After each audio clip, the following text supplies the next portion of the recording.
Okay, how many people think they know what a core collapse supernova is? I see a few hands. Will you tell me what they are? Because we're still in the process of understanding them in detail. The problem is these things are not spherical. They are turbulent. There's lots of physics that goes into this. It's the confluence of nuclear physics, particle physics, neutrino physics, hydrodynamics, and gravitational physics. And so to understand them in some detail, one has to explore them with all these things in consideration. You want me to turn on the sound? I thought I did that. No. I need help at every turn. Okay, so what I'm going to do is to give you a presentation which will summarize the current theory of core collapse supernova explosions. And then I'll talk about the signature that we're discussing here of those explosions, in particular gravitational wave signatures. Now, I want you to think about what you think a core collapse supernova explosion is like in your mind, mentally. Explosion, there's a massive star, maybe more massive than 8 solar masses. It produces in its center a white dwarf like most stars, but that white dwarf is more massive than most and achieves the so-called Chandrasekhar mass, which is the maximum possible mass for a electron degenerate object, and it will collapse. So the star that might have evolved for 25 million, 10 million years creates an object in the center that collapses in less than half a second. And that inaugurates all the phenomena that I'm going to be describing, which have not been in great detail verified observationally, only indirectly. But the theoretical context is fairly compelling, and we're starting to get connections between the theory and the various observations. In particular, the explosion energies, the neutron star masses left behind, what leaves behind a black hole of stellar mass, the nucleosynthesis, pulsar kicks, black hole kicks. All these things are relevant, perhaps, to many of you in the audience. I want to also make sure that you feel comfortable asking questions during this, because there are going to be a lot of questions. But as I have mentioned earlier, this is going to be a fire hose. So I want you to think again about what you think core collapse supernovae are like. What's your mental image? And then at the end of the talk, I'm going to ask you if there's any difference between what you saw and what you thought. Okay? Let's see if this actually works. Yes, all right. So this is just an example of an observation of a supernova remnant, a Cassiopeia A, exploded about 350 years ago, modular light travel time. And the point here is that the distribution of the elements is very aspherical. That's the first message. The explosions are not spherical. If they were spherical, they'd be easier computationally. Here's the iron distribution in green, and then there's the titanium-44 distribution. There's oxygen, there's argon, but it's not spherically distributed. If you look at these, the same supernova in X-rays, the green is iron, the red is silicon, and the blue is argon. And you can see again the basic story that these things are aspherical. And so what we want to do is explain all the details, but in this complicated aspherical context. And so we've developed this code from scratch called Fornax. It's not perfect, but it has all the physics in there. And we've performed about 30 or 40 state-of-the-art 3D simulations to late times. Now, in this context, after the collapse, remember I said it was about a half a second, you want to simulate for many seconds to asymptote to the final state of energy and nucleosynthesis, et cetera. In the literature, most people aren't able to go beyond about a half a second to a second. So these simulations are 10 times longer. They're in 3D, and there are about 30 to 40 of them available. The data, the gravitational wave signatures in particular, are online. And I recommend, if you're interested in this subject, that you go online, and I'll show the URLs, and I'll make them available in other contexts as well, if you're interested in doing the calculations yourself. So we have our calculation of the strains, and we have the quadrupole tensors. Okay. And so this is about 10 times more than the rest of the world's simulation capability combined. Most models explode naturally. You may have heard that the supernova problem is still a thorny problem that hasn't been solved. It's been solved. It's been solved qualitatively. Quantitatively, because of these complications, we can't say that we have all the numbers in detail, but we have a broad synoptic panoramic view of what happens across the mass function. There are many questions, though. We want to understand, again, the difference between the progenitors, a low mass massive star and a high mass massive star do what, the nucleosynthesis, explosion energies, and whether they form black holes. So I'm going to show a couple of, there are going to be some words here. The basic point is that at these high densities and temperatures that are achieved in the center of this massive star, you get copious neutrino emission. And in fact, the neutrino emission rates are so large that that central region very quickly becomes opaque to neutrinos. We're talking about neutrinos at the MeV, tens of MeV range. However, they decouple. You have, in fact, a neutrino star that has a neutrinosphere, just like a photosphere. And those neutrinos come out, and they come out on tens of second timescales. The neutrinos, and you leave behind a compact object that is going to be a neutron star most of the time and could become a black hole. It's also the case you never form a black hole directly. People have heard the term direct collapse. That can't possibly happen. It also always happens through a proto-neutron star intermediary if it's going to go to a black hole. So you'll always have gravitational waves. You'll always have neutrino emissions, but there'll be distinct signatures depending on the final outcome and the progenitor. Does that make sense? I can see no shaking heads. Okay, you can fake it. Thank you, that helps. Okay. It's also the case in 3D, unlike 1D, that you can have simultaneous explosion and accretion. So you can explode more in one direction while still accreting in another. Remember, that collapse is an accretion. The central region will achieve nuclear densities. The material stiffens, it bounces. A shock wave is formed between the inner material and this outer material, all of the inner core. We're talking about thousands of kilometers. The star is might have the radius of Jupiter's orbit. So all the action is in the very deep interior. But that shock wave stalls mostly due to neutrino losses when it courses down the density gradient, and it's debilitated by those neutrino losses. But over time, and that's just hundreds of milliseconds in principle, it can be re-energized.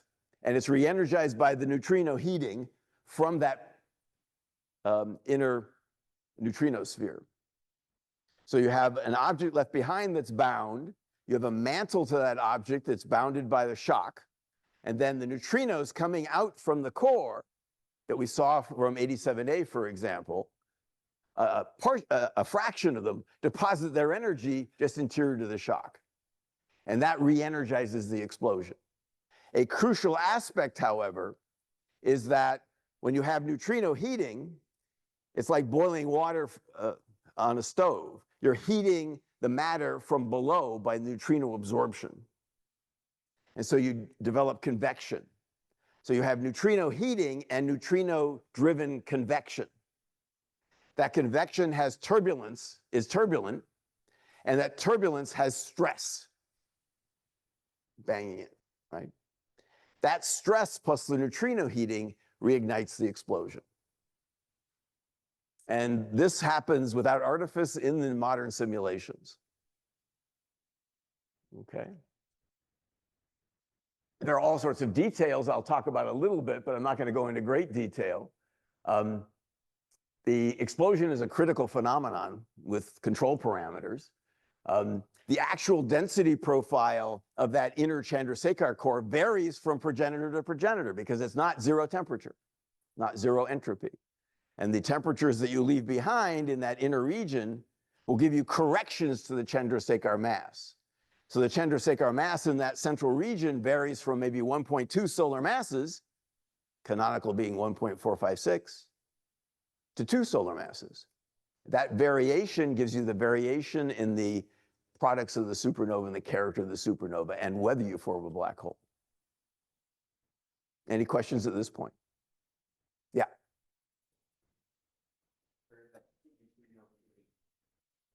So you have both processes, like is neutrino like, transferring heat into, say, like a fluid, but at the same time it's taking away energy? Sure. So what you have is a neutrino star. The optical depth to the center is actually 10 to the 5. So it's very opaque. But of course, you have a density gradient, and as you move further out, you get to a point where it's more transparent. And so the neutrinos can get out, but they get out on a time scale of tens of seconds, not milliseconds. And so what you have is about 10% of those neutrinos in principle can interact on their way out, exterior to the neutrino sphere, interior to the shock. And the absorption is merely electron neutrinos, anti-electron neutrinos, absorbing on the nucleons that are liberated by that shock. Because that shock produces high temperatures, you break up nuclei, break up alpha particles. It's the simplest cross-section. Super loud charge current reaction, the Cowan-Reines reaction that was actually measured in the 1950s and gave one of them a Nobel Prize. The other died before they gave it. There's a lot of details in the neutrino transfer. I'm not going to go into too much detail there. That's the slowest, hardest part of the problem. Then there's hydrodynamics. That's the easiest part. Then there's GR. That's intermediate difficulty. And this code is actually approximate GR. It should be full GR. But I don't think it makes a huge difference, although relativists would squirm at that. We implemented various techniques to speed up the code. And as I said, the code's about 5 or 10 times faster than any other code for reasons I can explain later. And so that's enabled us to do multiple 3D simulations. So we can get explosion energies. We can understand the proto-neutron stars and neutron stars that are formed. In principle, we can get the mass distribution of black holes and neutron stars. I'm a little nervous about doing that because there are binary interaction effects in massive stars that change their evolution and interior structure that have not been fully resolved, so I'm not publishing this yet. We can get the nucleosynthesis, we can get the morphology of the debris, we can get kicks. In principle, we can understand the B fields and what distinguishes a magnetar from a pulsar. I'm not going to talk about that too much here. But we also have interesting signatures, gravitational waves and neutrinos in particular, and they cooperate. If you see the neutrino signature, you can predict some of the gravitational wave signature, and I'll talk about that as well. And there are winds coming off the proto-neutron star. So you have an explosion, and then that neutron star is sitting there, and all of a sudden, it's spontaneously unstable to another explosion. A wind starts to emerge, and I'll show examples of that. You can imagine in all this context of this complicated hydrodynamics that in fact the gravitational wave signature is not going to be simple, and you'll be right. But there are systematics. Okay. Now, these are the density profiles from evolutionary calculations for massive stars. Each one of those lines is the profile just as it starts to collapse. And I'll just call your attention. This is 10 to the 10 grams per cubic centimeter. This is 10 to the 6. This is the interior mass. That's the center. 1 solar mass interior, 2 solar mass interior. This is the profile. And what you want to notice is that some of the profiles look like this. They look flatter. And some look steeper. The flatter ones are so-called high compactness. People may have seen this term. It's just a definition of flatness. And the steeper ones are lower compactness. And I'm going to show results as a function of this compactness. Now, in principle, this compactness maps onto the progenitor mass, whether it's 15 solar masses or 25 solar masses. And various evolutionary calculations will give you this, but they're not right. However, the range over which you see the compactness from very steep to very shallow is probably captured by the modern stellar evolution calculations. It's just the mapping to massive stars that isn't so clear. You'll also see this jump right here, which is the silicon-oxygen interface. The density drops. You can imagine when you accrete that material with a density drop, all of a sudden the shock sees, there's nobody in my way. And that's one reason that they can explode. It's about that time that they can explode. This is another set of models that use the MESA code. You can see qualitatively they look the same, but if you actually look at the the differences for a given zero-age main sequence mass, these aren't the same. But I'm not going to worry about those. That's just one of the ambiguities in the theory that remains to be resolved. Okay. So very quickly, I'm going to go through a number of basic slides, and then I'm going to get some eye candy here. This is the helium core mass at the time of collapse, 10 solar masses, 2 solar masses. This is sort of a 15 solar mass star, solar metallicity. And these dots are from a collection of massive star models. We haven't calculated all of them, but we've calculated all the triangles. And notice, the red triangles go to black holes. The blue triangles explode nicely, including this one, which everybody thought formed a black hole, and does, but it also explodes. And that's one of the themes. You can form a black hole and still explode. Okay. All right. So this is just, again, this is the shock radius for these 3D simulations, just an example. The average shock radius versus time, to give you a kind of, it's 1 second right there, 0.4 seconds. That's the time of bounce, collapse, bounce, and that sets our clock. And you can see that the shock radii increase. They stall a little bit, and then they increase. That means they're exploding, okay? And we see this for most of the models. Now, this is what you get for one of the models, just as an example. This is a neutron star at birth. It's about 500 kilometers on the side, 150 kilometers. This is an isodensity surface. This is a convective inner region, proto-neutron star convection. This is the convective outer region. That's the neutrino-driven convection I referred to. See, it's pretty complicated. Any questions at this point? These are mass trajectories, Lagrangian mass trajectories over 50 milliseconds, just example trajectories, showing that this is tangled, which means it's turbulent, and there's a turbulent inner region here. And this is just a snapshot. If you watch these things over time, this thing will shrink, and that's the Kelvin-Helmholtz cooling phase of the neutron star at birth. And we see this for all our models. There's this convection in the interior, which is driven by, it's actually a mean molecular weight gradient. It's the neutrino, it's the electron number gradient that becomes unstable. Again, these are technical details, not all of which should be that obvious to you, but I'm just trying to give you a sense of the complexities and variety that we see.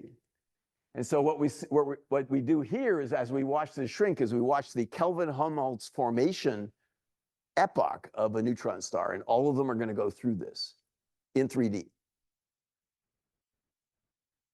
Okay. All right. I think the sound is on here. Keep going. You can, there you go. Well, the sound's off, but that's okay. This is the techno version, but the sound is off. This just gives you a sense of the, unfortunately, the baud rate's not good. But this is the stalled shock for a 25 solar mass model. This is jumping around a bit, but this is that proto-neutron star, and you can see it start to shrink. At the same time this neutron star is formed, there's a clock right there, it's only half a second. The thing is exploding, and there's the shock wave, but you see that the material is exploding in bubbles. And at the same time as you get explosion, that region right there, material is actually falling in, simultaneous accretion and explosion. And so we have a number of models. I just want to go through a few to give you the sense of things. That's an isoentropy surface colored by Mach number. And the important thing here is that's the shock wave, but interior, it's very asymmetrical with bubbles. And that blue region is actually falling in. Again, you get simultaneous accretion and explosion. This is a different model, but you see you get different degrees of asymmetry. You generally have this dipole, but you also have higher order multiples depending on what you want to decompose when. There's the shock wave. This is another one, very asymmetrical. There's the neutron star right there. Material is still falling in, but that blast wave has gotten out to 25,000 kilometers. Remember what I said before, that inner region is just a few thousand kilometers, and that neutron star starts out at 100 kilometers and starts shrinking. So significant range of scales.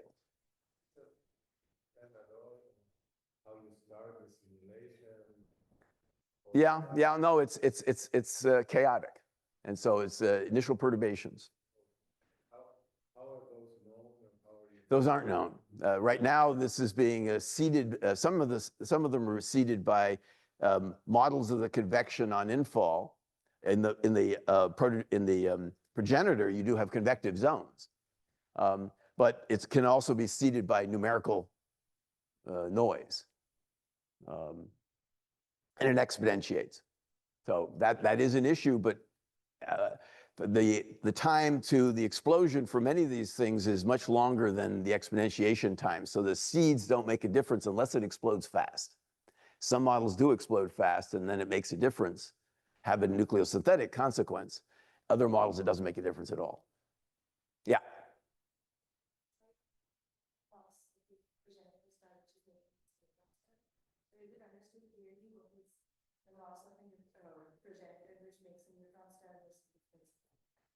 No. We have results for what forms a neutron star, what forms a black hole, and I'll talk a little bit about that. But we don't have a definitive view because the interior structures and the chaos can make a difference. And so I can give you some professional opinion, but I'm not going to publish a paper until we really understand this a little bit better. We have results. We wrote a paper, we just haven't submitted it because I don't believe it. Okay, so this is just a collection of models. There's the mass changing here in solar masses, 11, 15.01. And they're not spherical.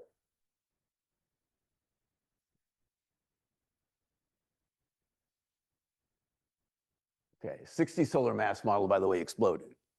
Solar metallicity, 60 solar mass model from the Suckbold-Woolsey-Hager collection has mass loss rates that are sufficient to leave behind a core that looks like the 15 solar mass core. And it gives a nice neutron star. And people who know the story of Westerlund 1 may not think this is particularly peculiar. Okay, and this is just a list, don't worry. We can get supernova energies, we can get neutron star and black hole masses in principle, we get the nucleosynthesis of the radioactive species and others, we get kicks, these things are given recoils, you can imagine. It's an asymmetrical explosion. So you're gonna get momentum conservation, which will give you a recoil. You also have asymmetrical neutrino emission. And that gives you a kick as well. And you have to add those two, and you have to integrate over time. And these are the only calculations that have gone long enough to see the final asymptotic state. And the gravitational wave emissions. So I'm going to get to that. So this just gives you an idea of the baryon mass versus time. This is a tenth of a second, 10 seconds. And these are the lower mass progenitors. You see it flattens out after a few seconds. That means the neutron star mass left behind has been determined. Okay, but some of these take a little time to flatten out. These dash curves are all black hole formers. Now I'll talk about that in a bit. The stars are when they exploded in time. The circles are when they formed black holes. I'll just leave that as a tantalizing one. So, on the right-hand side, you have the gravitational mass versus that compactness. Remember whether it's shallow or steep. And it's almost monotonic. That's because that compactness is directly connected to the important quantity of the accretion rate. When you have collapse, you're accreting material. When you bounce, that outer stuff is still accreting. What that m dot is determines the final state. That m dot is determined by the initial structure, density structure. So that's important. And that's why you get a spectrum of behaviors for the spectrum of zero-age main sequence and progenitor stars. Okay, so this is prediction.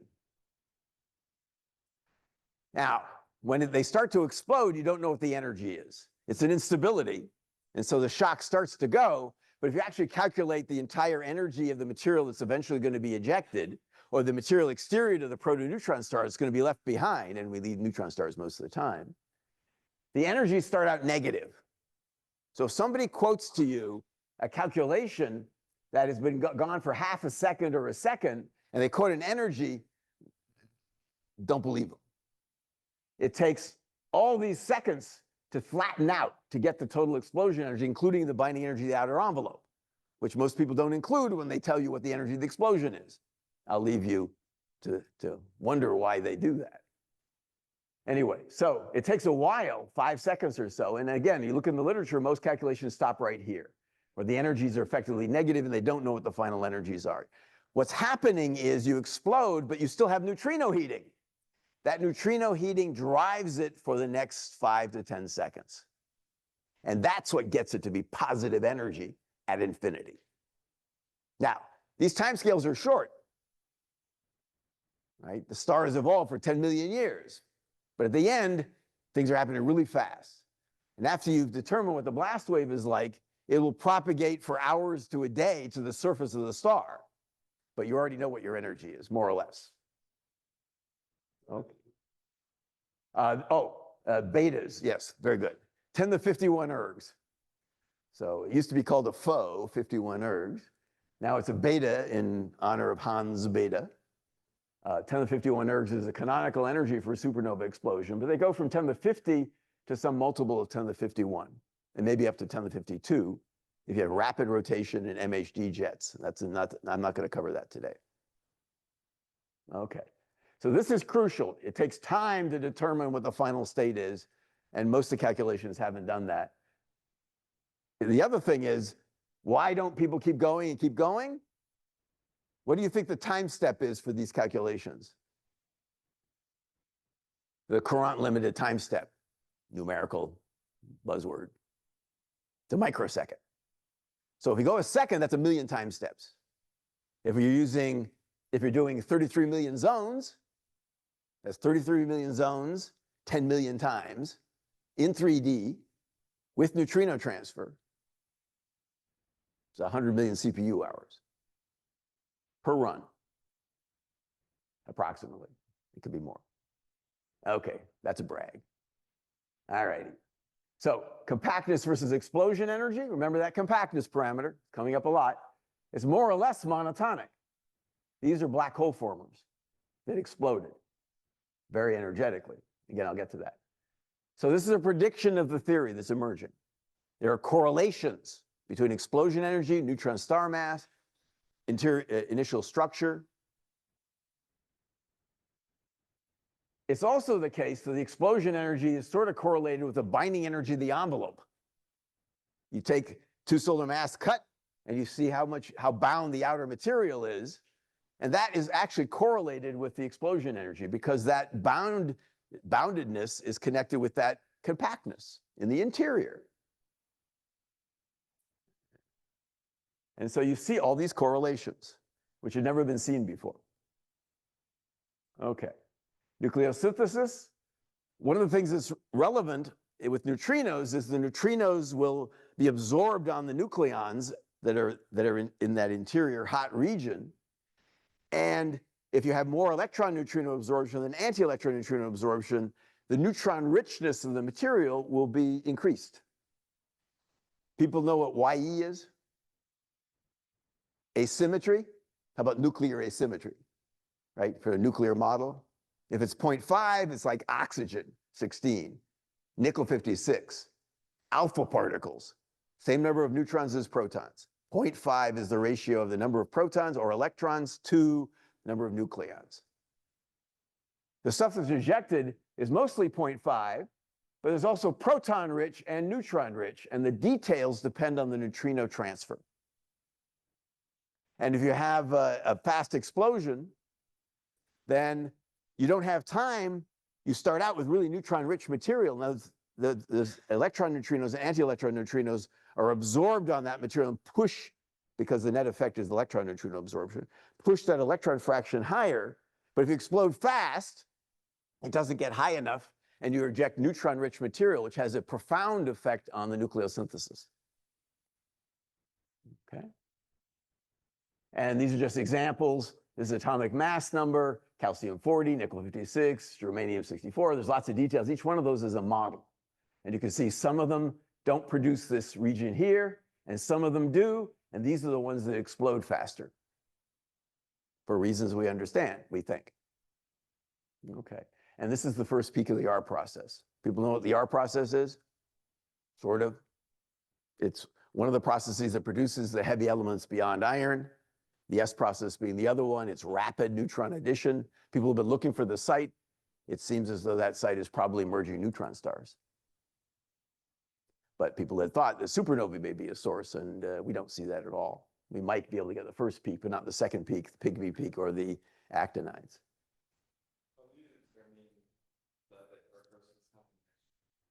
We do the nucleosynthesis. We have 3 different ways of doing it. The post-processing way is taking Lagrangian tracers, 233,000 tracers after the fact, and see what they went through, and then do the nucleosynthesis. And you mean, yes, another question, not perhaps. We have gotten magnetic fields in the code, but not these simulations. And that's an interesting question. It's probably relevant only in the rapid rotation context.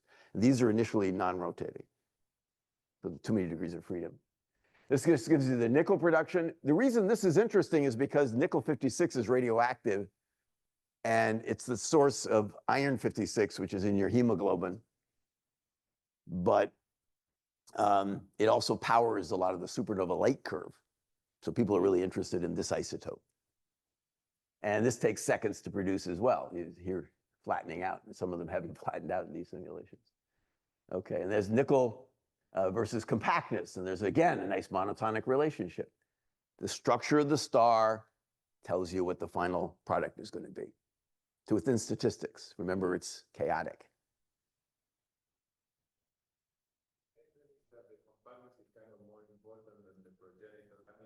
Yes, yes. You want to know what that mapping is, but the compactness determines the subsequent hydrodynamics, that is the supernova explosion. If it's rapidly rotating, that's an important aspect as well. We don't think they're rapidly rotating enough, but the rotation is an important issue, not covered here. And nickel production versus explosion energy. You're seeing the theme. We have correlations now. In the past, people had dots, one dot. They didn't know what direction the slopes would go. And they frequently didn't even have the dot because they didn't calculate long enough. So what we're trying to do is to step back and get the trends with the ambiguities of the statistics and the turbulence and the chaos still in mind. Okay, same type of thing. You evolve for a fairly long time to get the things to asymptote. Okay, so these are interesting. These are individual trajectories. These are Lagrangian particles of nickel that's produced, just to give you an example of some of the spray that comes out. Same sort of thing here. The purple is no nickel, and the blue is lots of nickel, and the yellow is intermediate. Again, these things aren't spherically distributed. And 50,000 kilometers is that scale here. So the belly of the beast is deep inside there. That's where all the action was.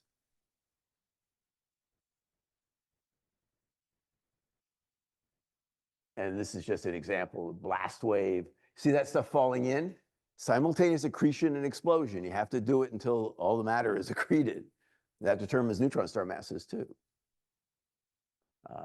This exploded so asymmetrically, it has a fairly large kick, recoil. And this is just a snapshot. This is 58 seconds after bounce. How can we calculate that? Well, after a while, we map our calculation, which includes the fancy neutrino transfer, into a simpler code flash. And then we carry out the hydrodynamics after the blast is sort of settled, because we want to follow the subsequent evolution. And look what happens. Again, the distributions are very aspherical. And this is the surface of the star. This is now about the beyond the radius of the Earth's orbit. There's the shock wave moving out, and you see all these instabilities that happen at interfaces. That's a reverse shock that merges into the interior. And this is what this stuff looks like. And this is our most spherical model. Okay. And this is what it looks like at a snapshot after about a day and a half. The red or magenta is the nickel. This teal is actually the hydrogen-helium interface. It's the nested onion skin structure of massive stars. And so you can see these interfaces are violated quite significantly in all the models. These instabilities and the asphericities are central. And this is just another example. This is another example. The camera zoom back, and you can see the types of breaking up structure, the small-scale structures that emerge because of these instabilities. This has nothing to do with the gravitational waves because the scale is too large. So we're going to get back to that. I just wanted to show some eye candy. Here is an example of a shredded onion skin structure. That teal right there used to be a shell, a nice spherical shell, outer radius, inner radius of oxygen. That inner region, interior to that, was where all the action was. The blast wave came out and produced nickel, and that nickel was asymmetrically distributed in bubbles, and the biggest bubble punched through. And this is just after 430 seconds. And then we have to do it for days. And you can imagine all this mixing, which I showed earlier. Okay, this is not a great movie. Okay, this is something I like, and this was done by Dan Katami at Livermore. You do the blast wave calculations, and it hits the surface of the star, and you ask the question, what does it look like in light? This is what the supernova looks like in light. Is it spherical? It's these bubbles that are punching through all this instability, structure. I'll show you that again because I like it. All right. Punched out first on that opposite side. Then there's another bubble there, another bubble, another bubble. I don't know. I think this is cool. Black hole formation. Okay, so what we find are, we're ignoring the black hole formation by neutron star merger. That's obviously something that's happening. We're doing this in the core collapse context. And so we ask the question, which of our models will form black holes? And we go back to the compactness issue, and this is compactness in blue versus ZAM's mass, zero-age main sequence. You see it's non-monotonic, and people have all sorts of ideas about what the mapping is between a black hole and the compactness. And I think most of the stuff in the literature is completely wrong. There's some of the literature says that low compactness, with a really steep gradient, is necessary for explosion. That's completely false. It's sufficient for explosion, but you need the shallow compactness, a good fraction of those, in order to get 10 to the 51 ergs, because that gives you a large mass accretion rate, which gives you a large component of the, it gives you powering of the neutrino emissions, the accretion luminosity, just like accreting onto a neutron star. The higher the accretion rate, the higher the luminosity, but in neutrinos. There are all sorts of reasons. The higher compactness is necessary to get the canonical supernova energies. Anyway, you saw this, yeah. This is from one particular model from Suckbold, and that's the Woosley collection using the Kepler code. And this is not the final word. And a lot of this noise is numerical. And for example, if you use this MESA or whatever you use. MESA's hard. MESA doesn't like to give us the core collapse structures. You get up, you have to use about 122 isotopes. Most people use 22 isotopes. And then MESA doesn't converge very easily at the later times if you want quasi-equilibrium and silicon burning phases. And so MESA is not very good at doing this. So we've been able to push it. You can't, the current version of MESA, the latest version of MESA, doesn't work very well. You have to go back in addition. There's probably some sort of peak. It's not clear exactly how high. There's probably a peak near here, but exactly what the magnitude is not so clear. And this noise in here is probably not real. People have made a big deal out of these sorts of things, but they've been focusing on one set of models. And when you do this with MESA, or when you do things related to this, again, it's hard to get to the collapse phase, which is what we need to start. So there aren't a lot of models. That's why we use the Suckbold stuff, because they had thousands of models. But when other groups try to do this, and when we've done these MESA calculations, you get different curves. That's why I say this problem is not converged. But given those structures, we think we have a good sense of what's going to happen. Okay. And so these are the density profiles, again, you saw before. This is low compactness, this is high compactness. These dash curves, again, form black holes. And do you see any pattern? It's not so obvious.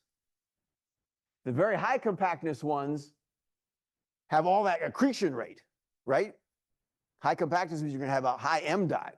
That means you're going to fatten up the thing at the center really fast. And if you don't explode, you could form a black hole. What actually happens is, for these, in our models, that doesn't mean it's right.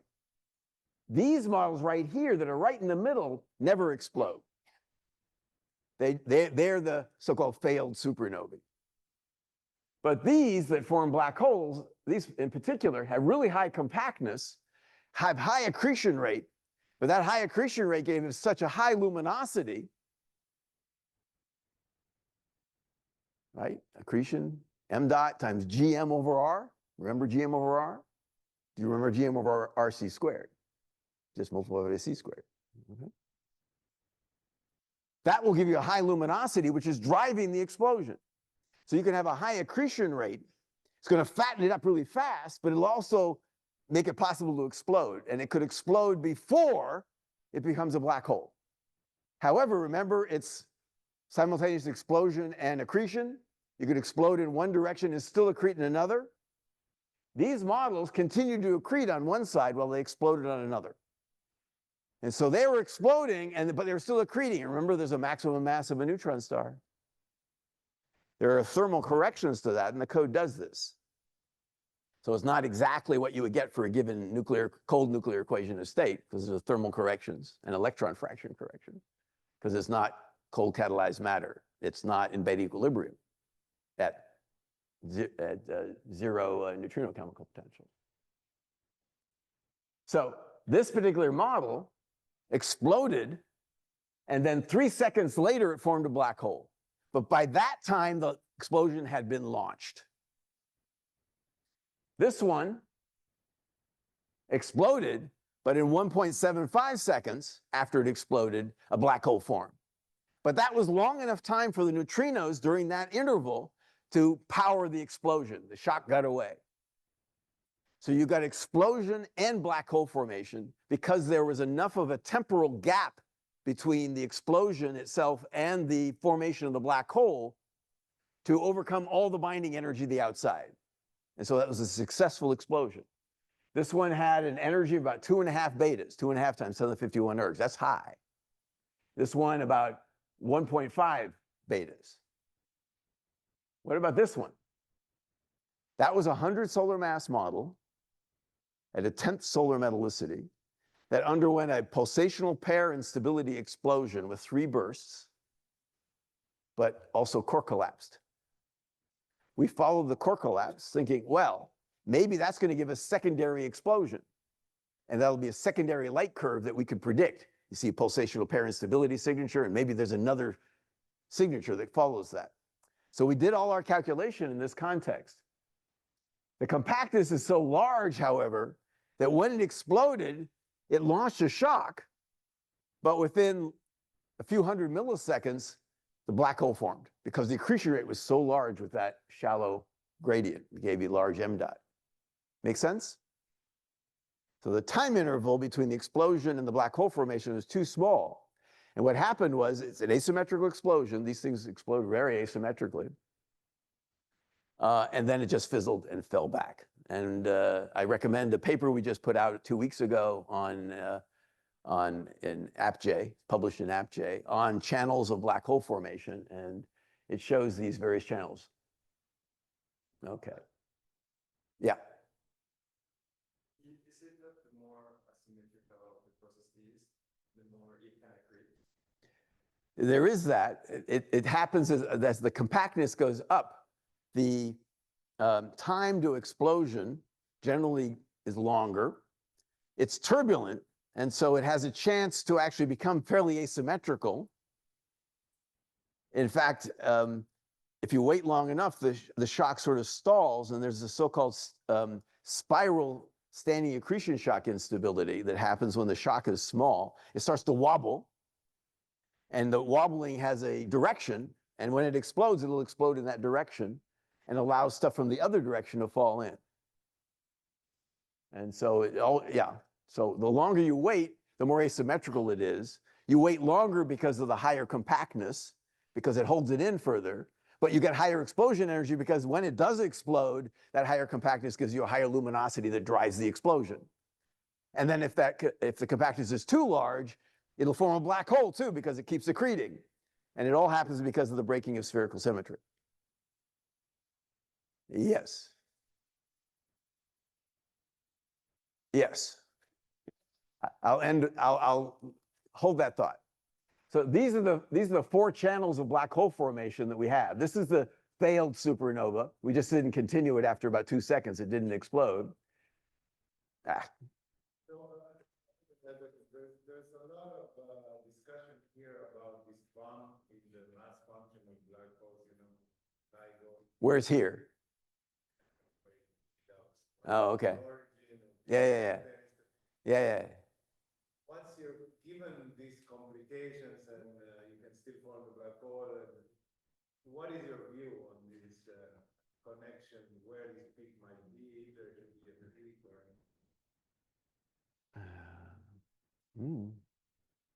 That peak right there, it exploded and formed a black hole. That's 40 solar masses in this particular model.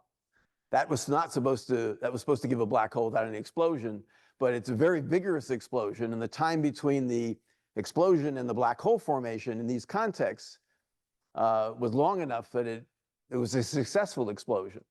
And so people had said, well, a high compactness like this would form a black hole silently. We don't see that at all. But there's more. I'll have to follow up on that because there's a lot of detail there. You may proceed. Okay. And so there's one more channel, which is this channel. We put numbers on here. You just saw channel 1. And I had 2 examples of those. Those both exploded, but they formed black holes. Those are the 2 of the high compactness ones. This is 3 solar mass black hole with an explosion energy of 2.5 betas. This is a 9 solar mass black hole with an explosion energy of 1.75 betas. And so you change the energy of the explosion a little bit, you flap in through here, and that includes the lower mass gap. And so we think we can easily produce lower mass gap black holes, but we don't know what the statistics are. It's one of our problems. We don't know how many of these things do that. But you change the energy of the explosion a little bit, it varies a bit. Here's channel 2, though. This one we thought was going to form a neutron star. This is this model here. And we published it as a neutron star. And then we carried out even further. It started to accrete a little bit too much. It was one of the lowest energy explosions in its neighborhood. So you look at the explosion energy versus compactness, it sort of goes like this. There was a dip. And at the bottom of that dip is that model. It didn't have enough energy to get rid of all this matter. And so it exploded at that star. Look at all that time. Energy was deposited, and then it formed a black hole. And then it continued to accrete, and it accreted up to 5 solar masses.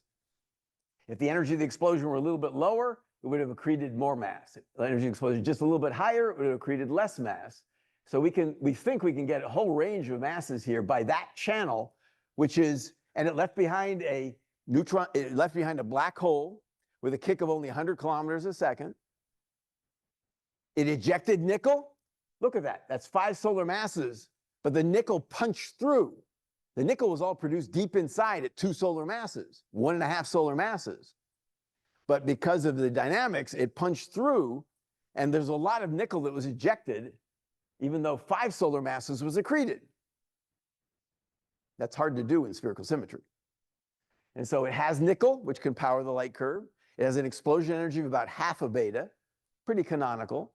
It left behind an object, compact object, happened to be a black hole, with a kick of only 100 kilometers a second, 90.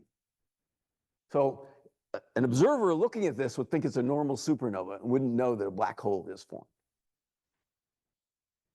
And we think we can get the whole spectrum in here. We just don't know what the numbers are, the statistics. Okay. This is detailed. You've seen this before. These are just shock radii, and here's some of the models. You see they go to peak, and then they come down here, and they start to wobble. That wobbling helps in the explosion. And then the dash curves are those that give black holes, including this. Okay, so this is that 40 solar mass model. Just after bounce, there's the shock wave, it sinks, and look at that wobble. That wobble helped to actually cause it to explode. But look at the material falling in here. There's the blast wave. That's an isoentropy surface. The material is accreting so asymmetrically that it's actually spinning up that inner region. And it's becoming oblate. And the neutrinos are coming off the poles because of the oblateness. And you get neutrino-driven jets. It's still accreting very fast. The camera rotates. Then a black hole forms. And the material is still ejected because the black hole formed late enough that you had enough energy to explode the rest of it. It's still accreting, and this accreted up to 9 solar masses, not after 8.8 seconds, but after about 50 to 100 seconds. And we carried this out further, not in our fancy Fornax code, but in Flash, because it's much faster. We didn't have to do the neutrino transfer. Okay. Very asymmetrical. This had a kick of 1,000 kilometers a second. I'm sorry. This is what we get. And so we have a black hole that formed that was 9 solar masses going 1,000 kilometers per second. It was associated with an explosion that was a significant supernova explosion that ejected nucleosynthesis as well. It's going to be hard to see these black holes. Yeah.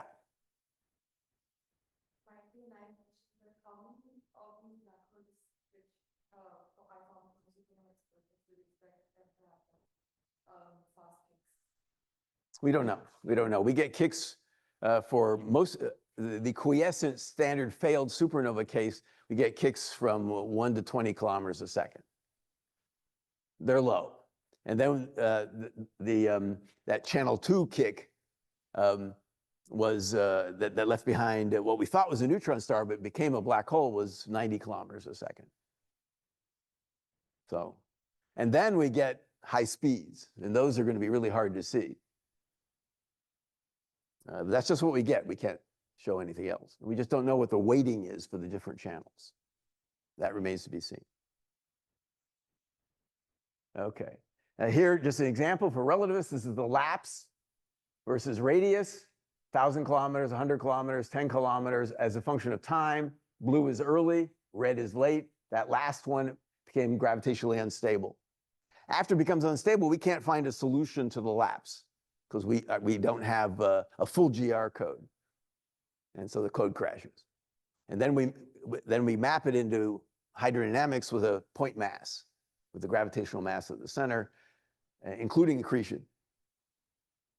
This is an example of, I'm going to go into this in more detail at the end very soon. This is the strain versus time for different polarizations in an X direction for gravitational waves. This is the first example of this. And you see it looks very noisy. You get matter memory. Because of the asymmetrical explosions, you get memory. And the magnitude in centimeters, which is the strain times the distance, is on the order of tens of centimeters. Okay, we'll get back to this. Very quickly, there are recoils. And so we also look at the kicks, and they accumulate. And you see you have to calculate for a long time, but the kicks we get vary from about, for the black holes, about a kilometer a second. And most of that is due to the neutrino asymmetries, anisotropy. You start out with no kick, and you absorb everything, which you probably won't, but in these models, you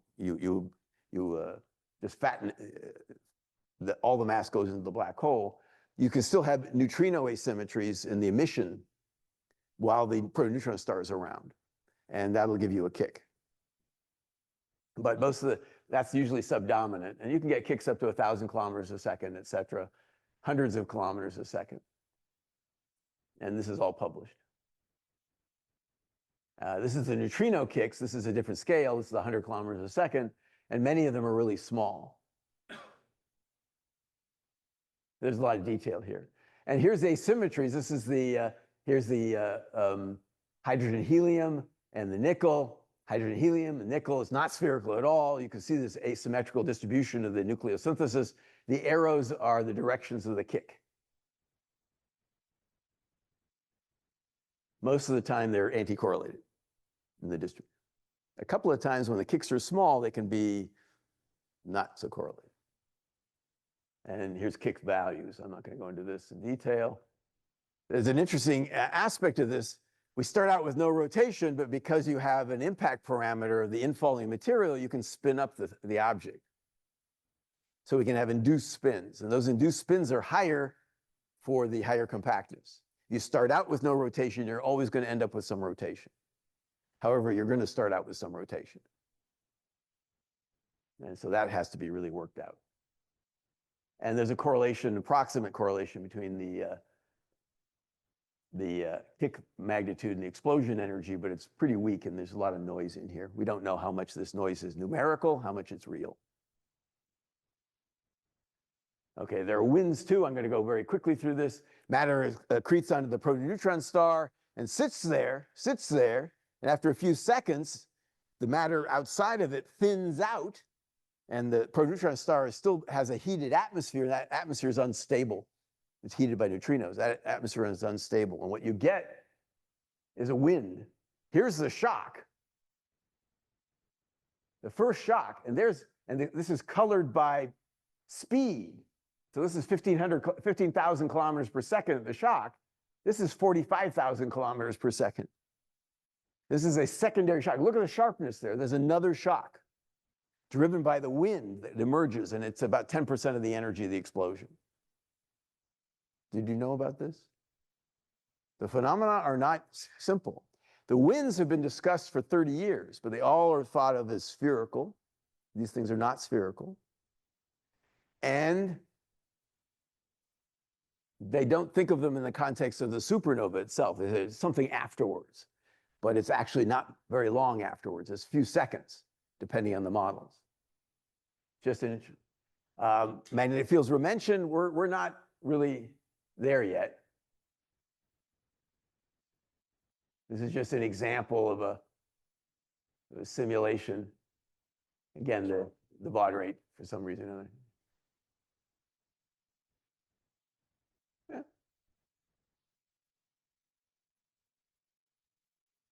Yeah, we'll skip that. The point being, this is work in progress, and we do worry about that. So gravitational waves. We have the signatures that we've calculated and the quadrupole moments online at this URL. We have corresponding numbers for the neutrinos. At this URL, you also have the neutrino data because there's also memory off the neutrinos. Because there's a lot of mass energy, they're coming out aspherically, so you have a time-changing quadrupole moment to the shell of neutrinos coming off. And that'll give you gravitational waves at lower frequencies. And in fact, if you had the sensitivity at the lower frequencies, that's the dominant signal of gravitational wave signal of supernovae. It's the memory off the neutrinos. We just published this in Choi et al. Where did oh, there she is, good. This is an undergraduate at Princeton. We published 2 papers together. She's amazing. She went to graduate school at Stanford. Anyway, okay.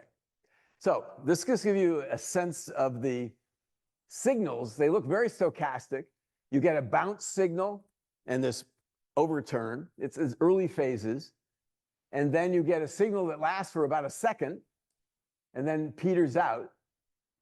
Or a longer time if you have a black hole form. So if you have a failed supernova, you get gravitational wave and neutrino signatures that last longer until you form the black hole, and then it turns off.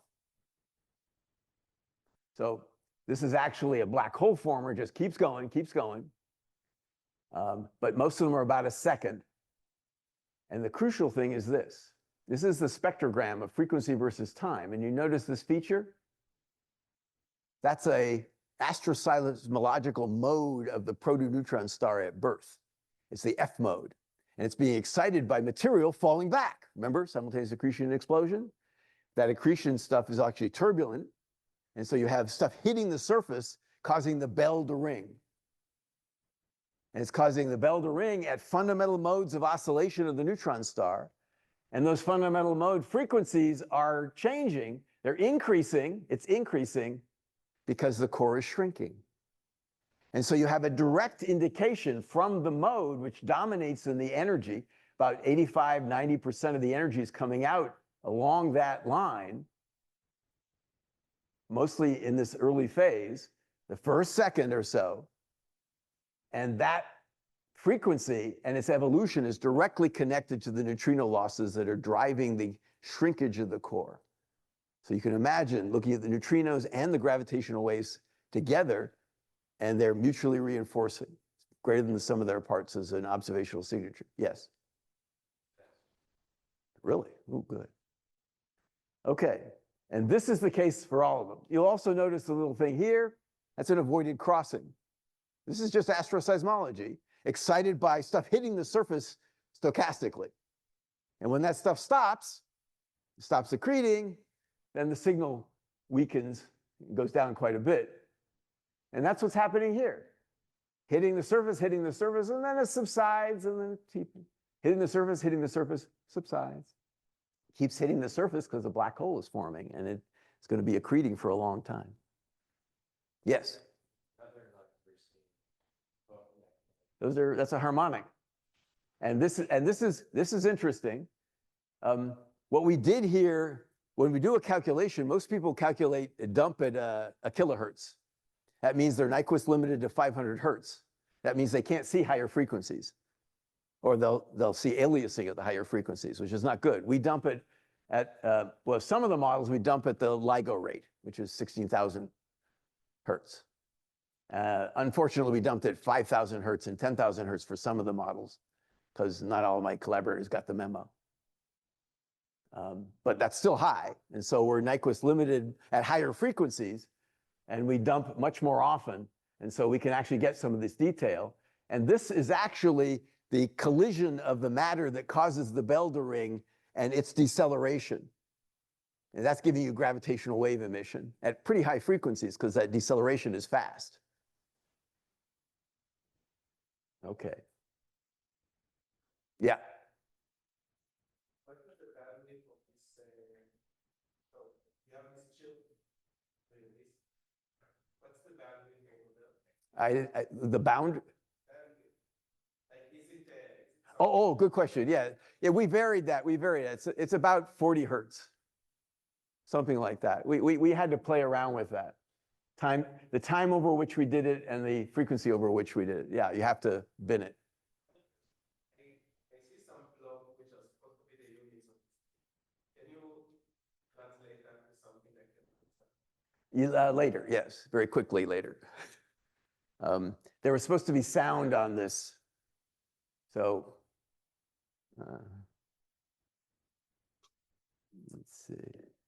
let's see.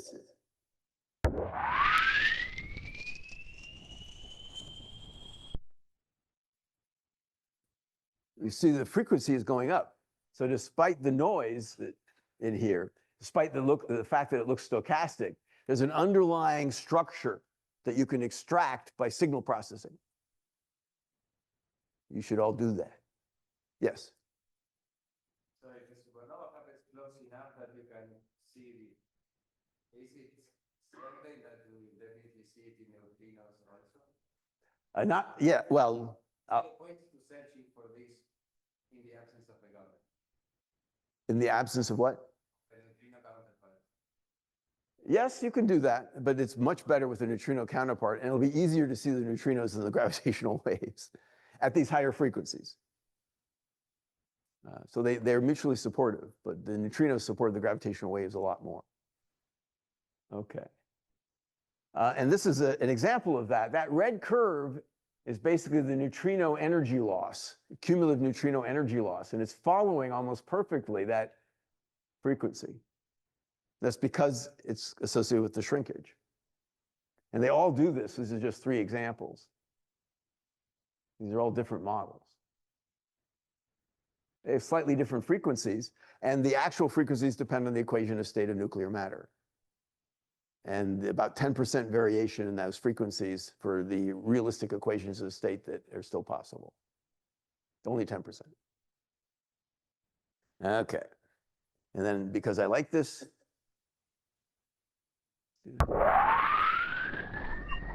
it's all the same. Come on. All right, you've had enough of that. All right. This is just to show the signal, the black curves. These are different polarizations, the green and the black. And this is the outer turbulent luminosity, however you want to define this. And you can see when you get a bump here, you get a bump here. When you get a bump here, you get a bump here. And when you don't get a bump, you don't get a bump. This is just showing that it's the outer accretion onto the core that really dominates the signal. There had been a suggestion that it was the proto-neutron star convection itself that was the excitation mechanism. That's completely false. Completely false. Yes. Yes. That's that's H times D. Okay. Okay. And we get a correlation with compactness. The total energy radiated in gravitational waves is almost is a power law with compactness, monotonic, more or less. A little bit of noise down here at the smaller masses. And here are the black holes. They're a little bit outliers, but you get this. And when you form a black hole, watch what happens. This is the channel 4 black hole formation. This is the failed supernova. You can see where the shock wave is, and watch what happens when the shock, see, it's wobbling. If you had a higher accretion rate, that wobble would explode. But at these lower accretion rates for this particular model, it didn't explode, and it wasn't enabled, it didn't, and this wobbling didn't help. That's the so-called spiral sassy. And it's modulating the gravitational wave emission at a characteristic frequency, which is this. You see, if you actually analyze this, this is at the spiral sassy frequency. You also see a modulation. That's because the shock is breathing, and that's an instability due to the neutrino heating and cooling, which you can see in these calculations. All right. And you can calculate with the gravitational energy radiated versus time. It's not a lot. If you're used to merging black holes, this is not going to be very interesting. 10 to the minus 7 solar masses, 10 to the minus 11 solar masses, 10 to the minus 10. But this is sort of the generic range. And you can do the same for, yeah, okay, keep going. And for the neutrinos, even less. Total energy radiated in the neutrino memory, remember anisotropic neutrino emissions will give you this, is small. But I'll also note that the total energy radiated in gravitational waves is almost a monotonic function of the gravitational mass left behind. Okay, it makes sense. Compactness connection again. Now, a warning is that the gravitational wave emission is anisotropic. So you infer an isotropic energy that's been radiated in gravitational waves using the analysis of the data that you get from a galactic supernova, and it would be mostly galactic for the high frequencies, certainly. If you did it from a different direction, you get a different answer. And so you get these types of patterns, which are not spherical, but this gives you a better sense. For each of these models, this one, for example, you get a range of inferred energies. Model here, a range of inferred energies. Each color is a different model, and it just shows the degree to which it's anisotropic. It's not spherical.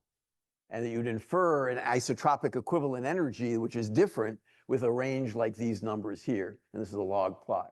So this just is a warning. Yeah, the same sorts of things. Now, if you look at the neutrino memory, remember the numbers we had for the matter memory. Matter memory were centimeters up to 10 centimeters, this sort of thing. It's polarization dependent, that's all available. It's direction dependent, et cetera. For the neutrinos, the numbers are 1,000 centimeters. The strains are much larger. But again, the frequencies are low. So you need low frequency capability. Yeah, I repeated that, all right. And so this is the basic point. I'm going backwards, go on, go backwards. All right, it doesn't want to go backwards.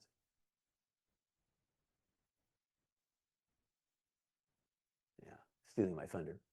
All right, it's a big file, that's why it's taking so long. All right, so this is what the matter spectrum, this is H characteristic versus frequency, 10 hertz, 1,000 hertz.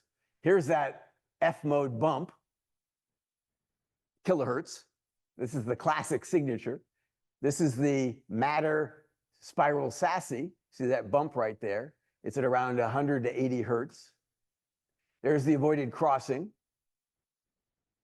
Now, if you add the neutrinos in, you get this.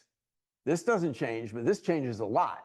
You get a lot more signal here, but it washes out the spiral Sassy. And these are detector sensitivities. This is advanced LIGO. And these are Cosmic Explorer and the Einstein telescope, which might have a little bit better lower frequency capability, in particular the Einstein telescope, and DeSigo, the Japanese plan, which may never fly, but it's an idea. And if it did, or if you had this capability here, you look at the difference. This is at 10 kilohertz. This is at 10 kiloparsecs.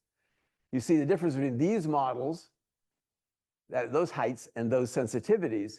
You can see out to megaparsecs at lower frequencies. This is new. Okay, and so this is just a collection of those things. And this is ranges you can get, which will be in the recorded version, so I can go fast.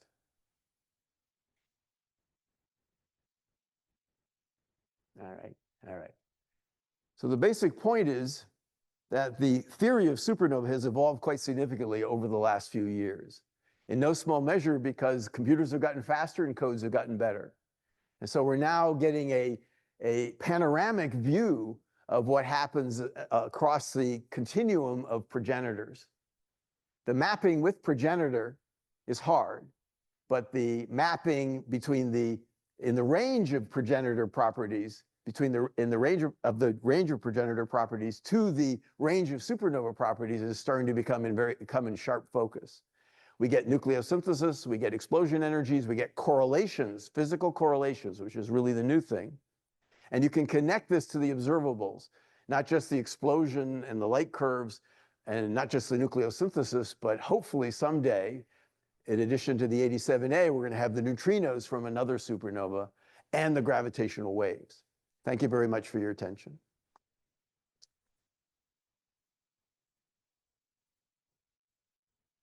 I can entertain a couple of questions. Sure. These are isolated stars, but you said like you want to do binary simulations, like you would have different tidal perturbations. Like, would that induce like some kind of directionality to these explosions to change? It's possible. When you're in a binary, you could have mass transfer. If you transfer mass early, you change the evolution of the inner core. If it's transferred later, you change the light curve because you'll have less mass in the exploded object. So that's important, but it won't change the explosion.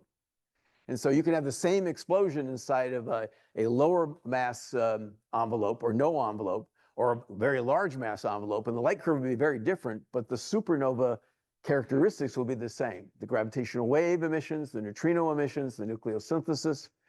The morphology of the debris will be different because you won't have those as many of those interfaces. You won't have that hydrogen-helium envelope that was all broken up by the instabilities that I showed earlier. I was wondering the peak point of it, because like, can it unbind the binary? Yeah, and so the crucial things are the mass transfer, whether it goes through common envelope, and also the angular momentum transfer, and whether there's a merger. It's possible that massive stars, it's likely that a good fraction of massive stars are in tight binaries and that they merge before this happens. And that'll affect certainly the angular momentum, and it'll reset the clock for some of these depending on when they merge. So that's a major ambiguity. We've been focusing on single stars because it's just cleaner. But the fact of the matter is we need to include the effects of binarity in order to get the mappings to the final state, in particular, to get these kick distributions and to make predictions for the distribution function of neutron stars and black holes in the final state, et cetera, everything. So it's pretty clear that if you include rotation, if it's not rotating very fast, that it doesn't change this picture much. But a little bit of rotation might actually bias the kick direction. We haven't worked that out. If it's really rapidly rotating, it's very important. But we think that that's subdominant. It's really hard to get a lot of them to rotate fast, and there are a lot of processes for getting rid of angular momentum from cores by magnetic torques. Yeah. So you can sort of estimate the epsilon frequencies and frequency. But you said SASE has a frequency of 100 about 100 hertz. And is there a way to estimate that? Yeah, it's basically just the distance between the shock and the proto-neutron star divided by the speed of the infall. It's an advective acoustic instability. It's like the kettle of your, it's like the whistle of your kettle, tea kettle. It's an advective acoustic instability. But this is a spiral SASE. The standard SASE that has been in the literature for a while doesn't happen. That was a mistaken interpretation because they did axisymmetric calculations and they saw wobbling. That was neutrino-driven convection in a 2D context. But when the shock gets small and it's settling down, then you can get this instability. But if you did it in 2D, you'd get the wrong dynamics. When you do it in 3D, it's always a spiral. There's a nice movie of this with a tabletop experiment with a hydraulic jump. People know what a hydraulic jump is, right? Anybody have a sink in their house? You turn on the water, the water sprays out, and then there's a jump in the water. That's a hydraulic jump. And then this guy did it on a rotating table, and he could induce the spiral SASE, which is really interesting. But it's the spiral, it's not the regular canonical one, which misled people for a long time. Other questions? Yeah. I guess the final black hole spin orientation and magnitude. Ooh. Does that change significantly whether it's explosion and then black hole or no explosion black hole? We don't know. I mean, we have answers for our particular calculations, but nature will do what it wants, and we're trying to figure out what that is. So we have examples. Excuse me? Oh, that's right. There was that question, wasn't there? Yeah, sorry. The ones that had the very high compactness that exploded successfully had very high kicks and left behind A's of 0.6. That was our highest, and then as low as 0.1. So we have a whole range of spin parameters, but we can get up to 0.6, which is interesting because it wasn't initially rotating. And if it's 0.6, we needed magnetic fields in there because we did get bipolar jets that were neutrino driven. If you look inside there, it's a really oblate object that's really spinning. And then it formed a black hole. But if it's spinning that fast, you need the magnetic fields in there because you're going to get bipolar MHD-driven jets. And that's a similar context to the general collapsar context. And in fact, this would be something like a collapsar in principle. It would explode first as a regular supernova. It could be aided by a Blanford-Payne jet, form a black hole, and then have a secondary jet, which would be a Blanford-Znayak jet that would be relativistic. Most of the energy would come out non-relativistically in the precursor jet, and then relativistically to give the GRB. Most people don't realize that if you have a context in which you're going to form a black hole, and it's rotating fast enough, and MHD is important, you're going to see that MHD effect when it's a proto-neutron star. And you're going to get a jet with that type of rapid rotation unless there's no rotation in the center and a lot of rotation in the stuff that falls in later. And that's going to give you a MHD-driven jet. So there's a lot of complication here. And the gravitational wave signatures of that scenario will tell you what's happening. The neutrino is even more information, in fact, because you could follow the details of you can see when the explosion happens. When the black hole forms, neutrinos turn off, gravitational waves turn off. It's a prediction for many decades. There are lots of things like that, so we just need data. So please help. Any other questions? Yeah.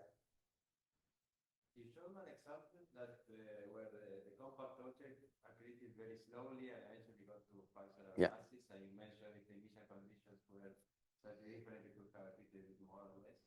And there is also this observational mass gap below functional masses.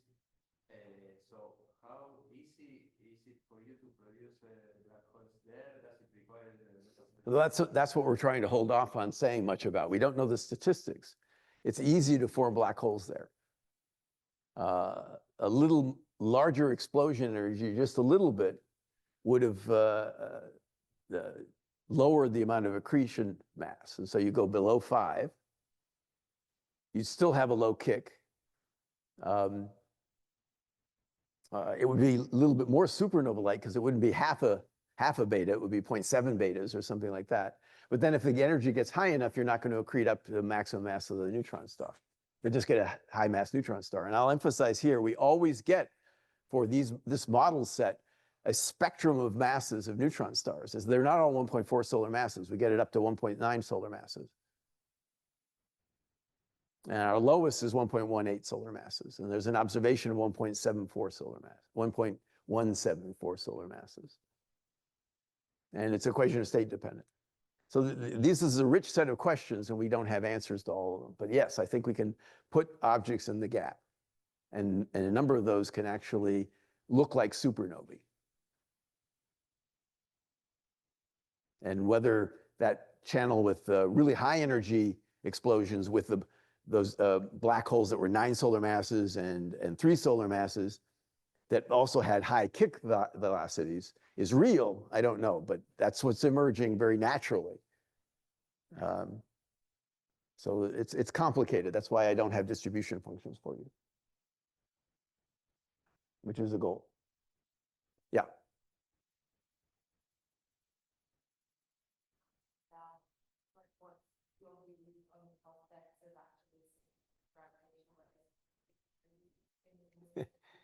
Well, at low frequencies, as I said, you can see out to about 2 megaparsecs.